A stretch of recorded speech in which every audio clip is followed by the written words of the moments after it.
দারুণ দারুণ সব টেক ভিডিওর জন্য সাবস্ক্রাইব করুন আপনাদের ভালোবাসা টেক টু দ্য পয়েন্ট। কি খবর টেক টু দ্য পয়েন্টের ভাই ব্রাদাররা, কেমন আছেন সবাই? আশা করছি অনেক অনেক ভালো আছেন। আমাদের হাতে আজ রয়েছে ওয়ালটনের প্রিমো RX9 ফোনটা। বেশ কিছুদিন ধরে আমরা ব্যবহার করছি। এই ফোনটা নিয়ে অনেক কথা বলা আছে আমাদের, অনেক ভালো লাগার ব্যাপারও রয়েছে এখানে, আবার অনেক হতাশার ব্যাপারও রয়েছে। সম্পূর্ণ ব্যাপারগুলো আপনাদের সাথে আজকে শেয়ার করব। পুরো ভিডিও জুড়ে থাকবো আমি ওয়াহিদ, আর আপনারা দেখছেন টেক টু দ্য পয়েন্ট। যারা এখনো আমাদের চ্যানেলে সাবস্ক্রাইব করেনি, এখনই সাবস্ক্রাইব করে নোটিফিকেশন অন করে দিন।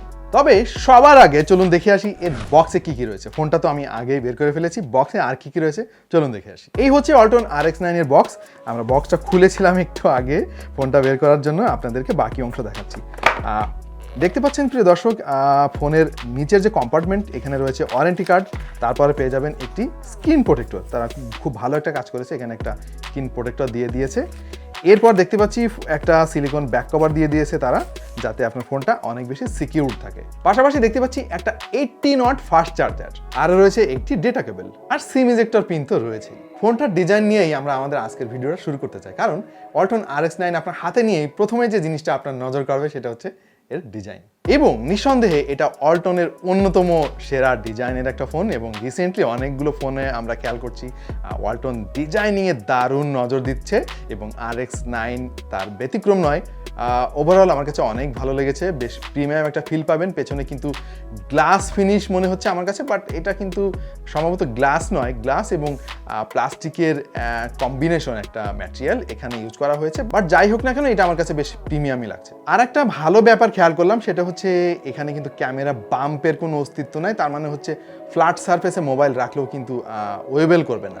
দুদিক থেকে কার্ভ ডিজাইন করার চেষ্টা করা হয়েছে, এবং এর ফলে আপনার হাতে খুব চমৎকার গ্রিপিং পাবেন, বেশ কমফোর্টেবল ফিল করবেন হাতে ধরলে। ফ্রন্ট ক্যামেরাটা এবার পজিশনিং করা হয়েছে এই যে 5 হোলের মতো করে, এবং এটা কিন্তু ফোনের সৌন্দর্য অনেকখানি বেড়ে গিয়েছে। এবং আমি দেখতে পাচ্ছি যে এর যে বেজেল, এটা যথেষ্ট মিনিমালিস্টিক, এবং চেষ্টা করা হয়েছে সিমেট্রিক্যাল একটা লুক দেওয়ার জন্য। সো ওভারঅল এটার ডিজাইন কিন্তু আমার কাছে অনেক ভালো লেগেছে। এবার ফোনটির ডিসপ্লে নিয়ে কথা বলবো। 6.55 ইঞ্চির HD+ IPS প্যানেলেতে ব্যবহার করা হয়েছে। যদিও এটার দাম বিবেচনায় আমার কাছে মনে হয়েছে যে ফুল এইচডিটা অবশ্যই দেওয়া উচিত ছিল।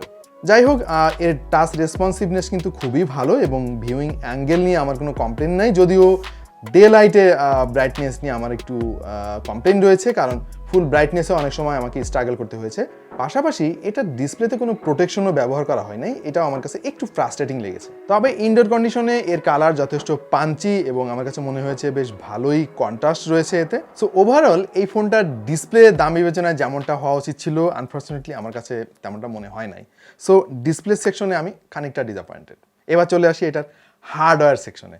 বাট আনফর্চুনেটলি এর হার্ডওয়্যার সেকশনেও কিন্তু আমি খুব একটা খুশি হতে পারলাম না, কারণ এতে ব্যবহার করা হয়েছে Helio G25 চিপসেট। ঠিক কিভাবে আমি জিনিসটা ব্যাখ্যা করব জানি না, কারণ আমাদের দেশে কিন্তু পৃথিবীর অলমোস্ট সব বিখ্যাত কোম্পানি তারা প্রতিযোগিতা করছে কে কার চাইতে বেশি সুবিধা দিতে পারে, চিপসেটকে পাওয়ারফুল দিতে পারে। এইরকম একটা সময় এসে ওয়ালটন এরকম এন্ট্রি লেভেলের একটা চিপসেট 17,000 টাকা দামের একটা ফোনের ভিতরে ঢুকিয়ে দিয়েছে। এটা রিয়েলি ফ্রাস্ট্রেটিং।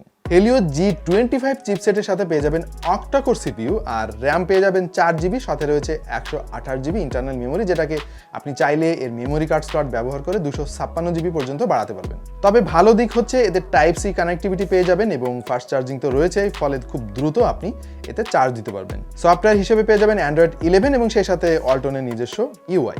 ফোনের পারফরমেন্স নিয়ে আমার আসলে খুব একটা কিছু বলার নাই, একটু প্রত্যাশা বেশি করে ফেলেছিলাম দাম দেখে এবং ডিজাইন দেখে।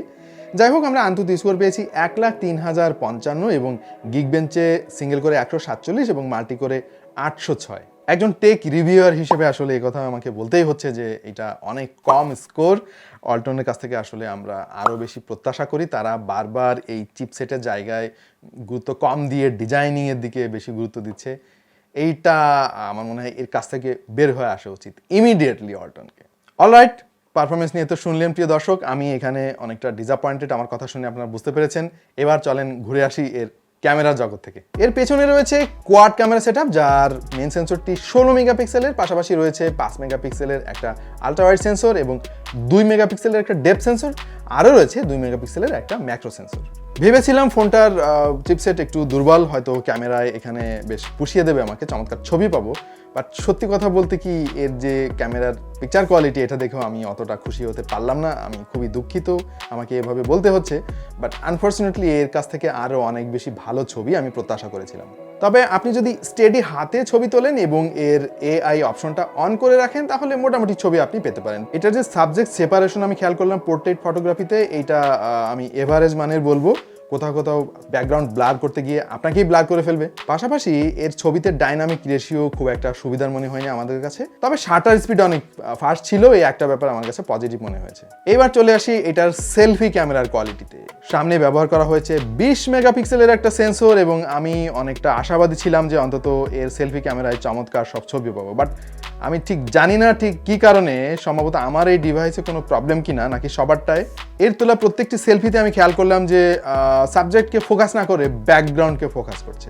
এটা ডেফিনেটলি একটা সফটওয়্যারের দুর্বলতা।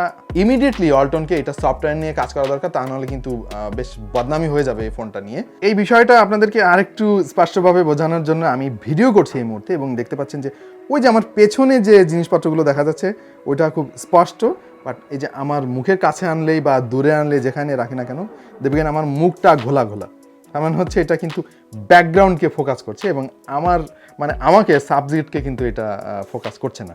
সো ডেফিনেটলি এটা একটা বড় সমস্যা। সো খুবই দুঃখের সাথে বলতে হচ্ছে যে এটার ক্যামেরা পারফরমেন্সেও কিন্তু আমি খুব একটা খুশি হতে পারলাম না। এটার ব্যাটারি নিয়ে তো কথা বলা হলো না প্রিয় দর্শক। এতে কিন্তু 5000 mAh এর হিউজ ব্যাটারি ইমপ্লিমেন্ট করা হয়েছে। একটা জিনিস আমার কাছে অনেক পজিটিভ লেগেছে। আর এর বক্সেও 18 ওয়াটের একটা ফাস্ট চার্জার পেয়ে যাবেন, যেটা দিয়ে ফুল চার্জ করতে অলমোস্ট 2 ঘন্টা 25 মিনিট বা 30 মিনিটের মতো সময় লেগে যাবে। আপনি যদি নর্মাল ইউজার হন 2 দিন ভালো মতো ব্যাকআপ পেয়ে যাবেন, আর হেভি ইউজার হলে মোটামুটি 1 দিন খুব ভালোভাবে চলবে। যাই হোক, এবার অন্যান্য কিছু ব্যাপারে আমরা আলাপ করে ফেলি। যেমন এটার ফিঙ্গারপ্রিন্ট সেন্সর, এটা যথেষ্ট ফাস্ট মনে হয়েছে আমার কাছে এবং সেন্সরটির পজিশনটা একদম ঠিকঠাক জায়গায় আমার মনে হয়েছে। আর এর যে লাউড স্পিকারের সাউন্ড কোয়ালিটি, এটা 75% পর্যন্ত ঠিকঠাক লাগবে আপনার কাছে। বাট ফুল ভলিউম 100% দিলেই আপনার কাছে মনে হবে সাউন্ড ডিস্টর্ট হয়ে যাচ্ছে। অফিসিয়াল ওয়ারেন্টি সহ এই ফোনটা সারা বাংলাদেশে ওয়ালটনের সমস্ত শোরুমে পাওয়া যাবে 16,999 টাকায়। অনেস্টলি আমার কাছে এই প্রাইসটা বেশি মনে হয়েছে। এর যে কনফিগারেশন বা এর যে পারফরমেন্স, এটা 70,000 টাকা কোনোভাবে হতে পারে না। এটার দাম আরও অনেক কম হওয়া উচিত ছিল। So I am very sorry, এই ফোনটাকে আমি ভালো বলতে পারছি না। ওয়ালটনের উচিত ডিজাইনিংয়ের পাশাপাশি ফোনের কনফিগারেশনে গুরুত্ব দেওয়া, পারফরমেন্সের দিকে গুরুত্ব দেওয়া, সফটওয়্যার অপটিমাইজেশনের দিকে গুরুত্ব দেওয়া। তা না হলে আমার মনে হয় অনেক দুর্নাম হয়ে যাচ্ছে। ওয়ালটন আমাদের দেশি কোম্পানি, আমাদের প্রত্যাশা অনেক বেশি, আর মার্কেটে কিন্তু এখন প্রচুর প্রতিযোগিতা। 13-14 টাকার ফোনে যে সমস্ত কনফিগারেশন আমরা দেখি, আমি আসলে দেশি জিনিস কেন কিনবো? আমাকে অবশ্যই বেটার কিছু অফার করতে হবে। অন্তত বেটার অফার না করুক, অন্তত সিমিলার করতে হবে বা কাছাকাছি করতে হবে। এত ব্যবধান যদি থাকে তাহলে তো definitely this is a disaster. I am very sorry প্রিয় দর্শক। আমার বলতে ইচ্ছে করে যে বাংলাদেশি জিনিস বিদেশি জিনিসের চাইতে অনেক বেশি ভালো। আমার সবাইকে ডেকে ডেকে বলতে ইচ্ছে করে যে আপনারা চাইনিজ ব্র্যান্ড না কিনে বাংলাদেশি প্রোডাক্ট কেনেন। But I am damn sure, আমি যদি ওয়ালটন RX9 17,000 টাকা দিয়ে কাউকে কিনতে বলি, তাহলে আমাকে মার খাইতে হবে আর কি। সো আপাতত এখানে বিদায় নিচ্ছি। আশা করছি সামনের ওয়ালটনের কোনো একটা ফোনকে আমি অনেক ভালো বলতে পারবো, সেই আশাবাদ ব্যক্ত করছি প্রিয় দর্শক। আশা করছি আমাদের আজকের আয়োজন আপনার ভালো লেগেছে, আর যদি ভালো লেগে থাকে তাহলে লাইক তো দিতেই হবে। আর যারা সাবস্ক্রাইব করেন নাই, তারা অবশ্যই সাবস্ক্রাইব করে নোটিফিকেশন অন করে ফেলুন, কারণ আমরা দারুণ দারুণ সব টেক ভিডিও বানাই এবং আমাদের অনেস্ট ওপিনিয়ন আপনাদের সাথে শেয়ার করি। দেখা হয়ে যেতে পারে অন্য কোনো ভিডিওতে ভিন্ন কোনো বিষয় নিয়ে। সে পর্যন্ত ভালো থাকুন, সুস্থ থাকুন, আর দেখতে থাকুন টেক টু দ্য পয়েন্ট।